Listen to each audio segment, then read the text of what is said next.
Hey everyone, and welcome back to another video. And in this video, I'm going to show you how to see your past trips on Chase Travel Portal. Now this video is going to be particularly useful for individuals.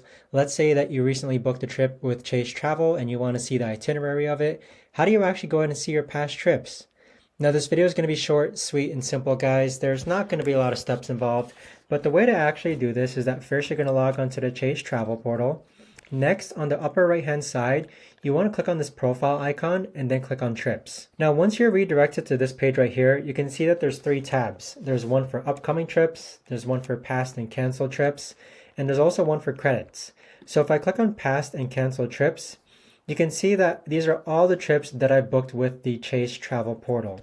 You can see the type, when the date occurred, and also the status of that trip. So obviously these are all set as past. But if you've canceled trips, you'll also see on this tab as well. But that right there, guys, is the best and easiest way that I know of to actually see your past trips on Chase Travel Portal. If you guys know of a better or easier way to actually do this, let me know in the comments down below. I would love to know. Thanks so much for watching, everyone, and I'll see you guys all in the next video.